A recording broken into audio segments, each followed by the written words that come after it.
कोई संशय नहीं है। राष्ट्रीय जनता दल के जो कैंडिडेट उनके पास सिर्फ 25 उनके जीते हुए विधायक, तो इसमें क्या संशय हो सकता है? 25 से कभी जीत सकते हो, कभी नहीं जीत सकते। बिहार राज्यसभा चुनाव खेला करने वाले वो 13 विधायक कौन? मैं तो विधानसभा के सत्र के दरमियान ही बोला था कि आंकड़े में हम लोग बहुत स्ट्रांग हैं। जिसको चिंता करनी है वो लोग चिंता कर रहे हैं, हम लोग देख रहे हैं, हंस रहे हैं। भोजन का एंजॉय करेंगे, सब लोग साथी आएंगे, सब लोग एंजॉय करेंगे, कहीं कोई चिंता है ही नहीं हम लोग के। 5 सीट, 6 उम्मीदवार और क्रॉस वोटिंग का गहराता साया। विधायक तो एकजुट है, ये विधायक कहाँ इधर उधर, भोज है, खाने पर बुलाया गया है, सब कोई इसी बहाने एकत्र होंगे। क्या 2010 वाला इतिहास दोहराएगा बिहार?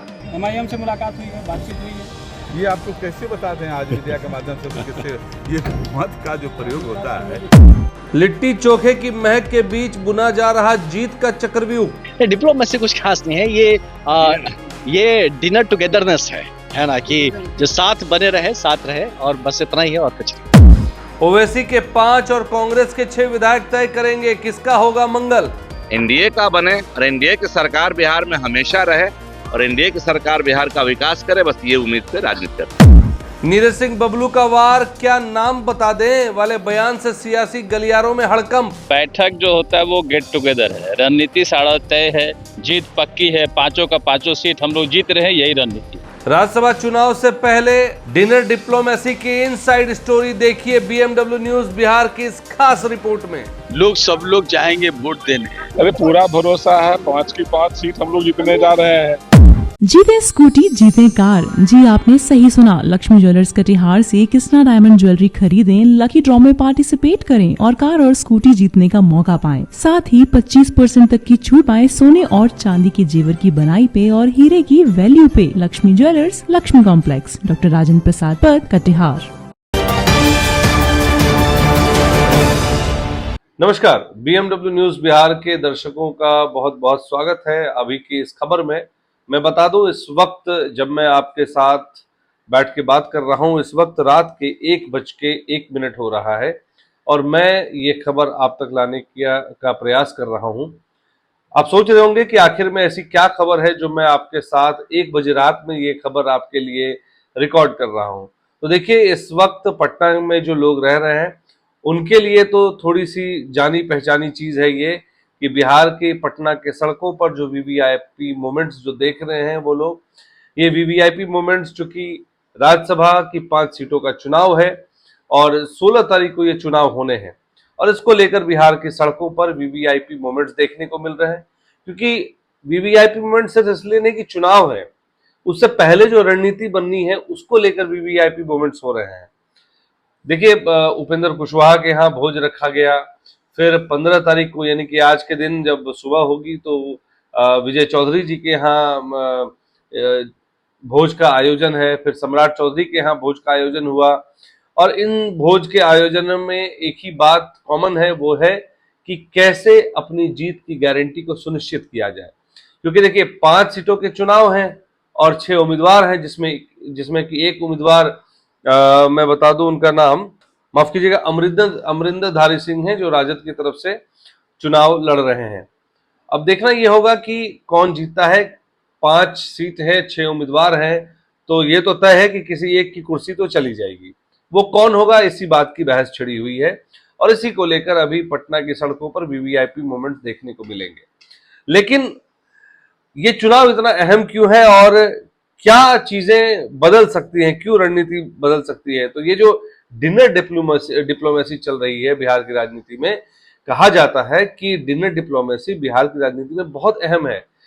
याद कीजिए, 2010 की बात, राज्यसभा चुनाव था और 2010 के चुनाव में इसी डिनर डिप्लोमेसी के तहत जब अरेंजमेंट्स हुए, लोगों को बुलाया गया, विधायकों को आमंत्रित किया गया, भोज पे बुलाया गया और उसी जगह पर रणनीति तय हुई और कौन चुनाव जीतेगा, कौन क्रॉस वोटिंग करेगा, ये तमाम बातें उसी समय सेट कर गई। और आपको मैं बता दूं, तब भी राज्यसभा चुनाव में एक ऐसा ही गदर मचा था। राजद के राजेश सिंह और राजकिशोर प्रसाद ने पार्टी लाइन से हटकर जेडीयू को वोट कर दिया था और बीजेपी के, मतलब ये नहीं है कि सिर्फ राजद के लोगों ने ही दगाबाजी की थी, बीजेपी के बनवारी लाल ने भी पाला बदलकर राजद की तरफ बैटिंग कर दी थी और इन सभी को अपनी अपनी पार्टियों की तरफ से गेट आउट कर दिया गया था।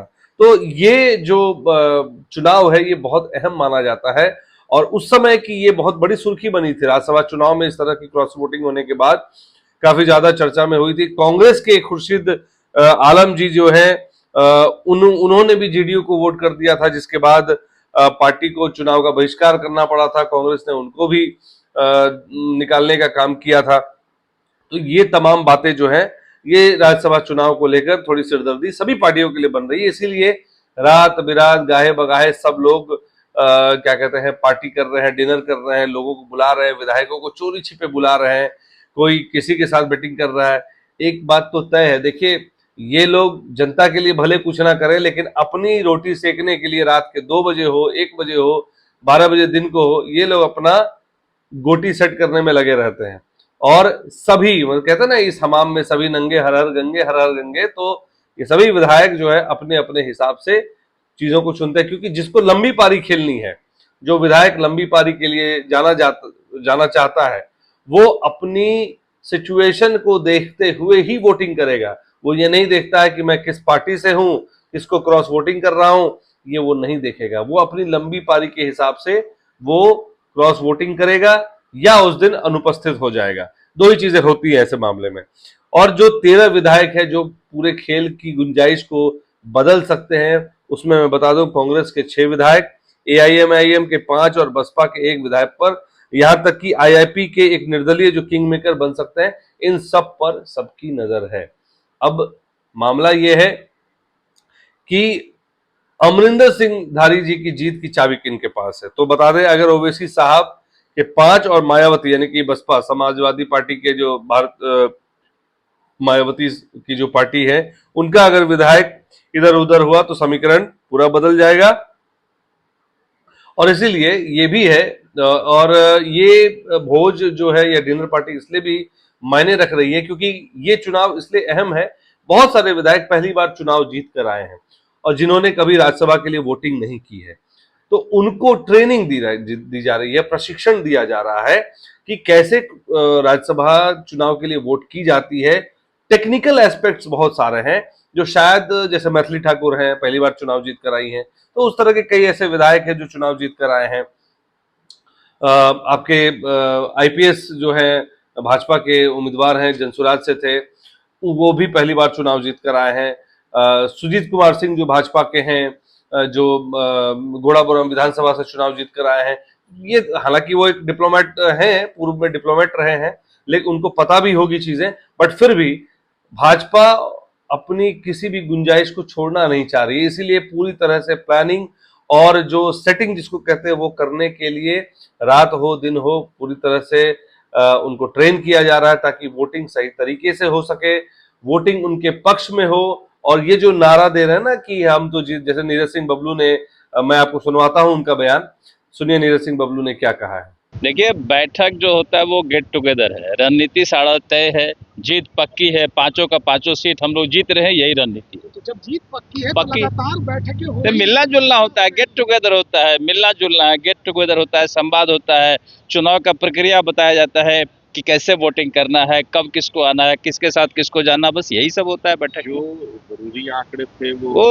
उससे बहुत ज्यादा पूरे हैं, बहुत ज्यादा पूरे हैं, उसकी चिंता मत करिए। अरे कहने वाले कहेंगे, तेजस्वी जी काम है फेंकना, झूठ बोलना उनका काम ही है, हवा फैलाना, भ्रम फैलाना उनका काम है, भ्रम फैलाते रहेंगे, रिजल्ट हमारे पक्ष में आ जाएगा। तो आपने सुना नीरज सिंह बबलू ने क्या कहा। पहले भी उन्होंने कहा था पत्रकारों से, वो भी आपको बयान सुनवाते हैं। पहले मैं बता दूं कि उन्होंने क्या कहा। तो उन्होंने कहा था, जब उनसे पूछा गया कि ये जो रणनीति बन रही है ये किस लिए हो रही है, क्या बात हुई, कुछ बताइए, तो उन्होंने बड़े छूटते स्वर में कहा था पत्रकारों से कि आपको बता दें कि कौन लोग वोट कर रहे हैं।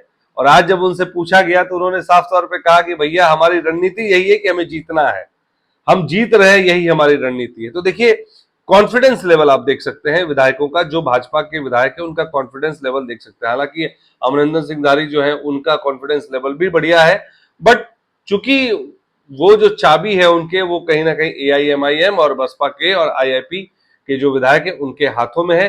इसको लेकर थोड़ा संशय बना हुआ है। तो दाल ठोकते रह जाएंगे। तीन विधायक सब, तीन जो नाम बता दें आपको, 3 को आना तय है, 3 से ज्यादा आएंगे, ये आपको हम दावे के साथ। कौन कैसे कह दे, सभी पार्टी से आ सकते हैं, लेकिन 5 का 5 सीट हम लोग जीतने जा रहे हैं। अरे विपक्ष आज तक दावे किया है, सारा विपक्ष का दावा फेल होता है और हम लोग जो कहते हैं वही पास होता है। हमने कहा था कि 200 के पार जाएंगे, 200 के पार गए नहीं। जरूर आएंगे, जरूर आएंगे, वोटर है, विधायक है, वोट करेंगे, आएंगे वोट, उनको परमिशन मिलेगा। तो ये जो पूरी, अगर मैं बात कहूँ, ये जो 26 का जो राज्यसभा चुनाव है, इस वक्त जो है बहुत एक तरह से सबके लिए एक टेंस भरा है। रात को नींद नहीं आ रही होगी और हर कोई प्लानिंग में लगा हुआ है कि कैसे चुनाव जीता जाए। तेजस्वी यादव भी अपने विधायकों को पूरी तरह से ट्रेनिंग दे रहे हैं, वो भी इंटरनल बहुत सारी सेटिंग्स करने में, जो सूत्रों से खबर आ रही है, सेटिंग करने में लगे हुए हैं। अब देखना ये होगा कि उन सेटिंग्स का नतीजा क्या होता है और क्या 2014 के बाद कोई उलटफेर हो सकता है बिहार के इस चुनाव में, और क्या डिनर की मेज पर बनी रणनीति फ्लोर पर कामयाब होगी या फिर बिहार एक बार क्रॉस वोटिंग का गवाह बनेगा। ये तमाम चीजें जो है सामने आ रही हैं। तो ये बिहार की राजनीति में जो हमेशा से एक खलबली रहती है, कोई भी चुनाव हो, चाहे वो निकाय चुनाव हो ले लीजिए, चाहे विधानसभा चुनाव ले लीजिए, चाहे और भी कोई चुनाव, नगर निगम के चुनाव ले लीजिए, इन तमाम चुनावों में एक चीज जो है, बिहार के मौसम में बदलाव आ जाता है और बिहार की जो आबो हवा है वो बदल जाती है। तो इस पूरे विश्लेषण का लब्बो-लुआब यही है कि 16 मार्च को चुनाव होने हैं राज्यसभा के और सभी लोगों ने अपनी रणनीति बना ली है। 16 मार्च को देखना होगा कि कौन पाला बदलता है या नहीं बदलता है, सब साथ रहते हैं और कौन अपनी लंबी पारी के लिए जाना जाता है। मिलते हैं 16 तारीख को एक बार फिर से, बीच में मिलते रहेंगे, बट 16 तारीख की जो अहम वोटिंग होगी उस पर हमारी नजर रहेगी और हम आप तक लाने का प्रयास जरूर करेंगे। कोशिश करेंगे सबसे पहले आप तक खबर लाने का हम प्रयास करें। आपका BMW न्यूज बिहार को देखने के लिए एक बार फिर से बहुत बहुत धन्यवाद। हमारे दर्शकों को से अनुरोध है कि हमारी खबरों को ज्यादा से ज्यादा प्यार दें, लाइक करें, शेयर करें, प्यार दें ज्यादा से ज्यादा। अगर सब्सक्राइब करते हैं तो सब्सक्राइब भी करें और हमें अगर फाइनेंशियल सपोर्ट करना चाहते हैं तो QR कोड के माध्यम से या इस नंबर पर आप हमें अपनी सहायता दे सकते हैं, ताकि हम भी फाइनेंशियली स्ट्रांग बने और कहीं ना कहीं आपके लिए जो विश्लेषण लाते हैं उसमें जो मेहनत लगती है उसमें थोड़ा हमें आपका सहयोग मिल जाए, ताकि हम और भी बेहतरीन विश्लेषण आप तक लाने का प्रयास करते रहें। आपका एक बार फिर से बहुत बहुत धन्यवाद। तमसोमा ज्योतिर्गमय गुरुकुल शिक्षा मंदिर संस्थान के साथ बनाए अपना भविष्य। रेगुलर और प्रोफेशनल कोर्सेज, सेकेंडरी और senior secondary courses, law, teachers training courses, pharmacy and nursing के साथ पैरामेडिकल में डायरेक्ट एडमिशन पाए। वेबसाइट विजिट करें या दिए गए नंबर पर कॉल करें। हमारा पता है गुरुकुल शिक्षा मंदिर संस्थान, कल्याण चौक, DS कॉलेज रोड, कटिहार। हमारा वीडियो अगर आपको अच्छा लगा हो तो आप हमारे वीडियो को लाइक करें, शेयर करें और हमारे चैनल को सब्सक्राइब जरूर करें।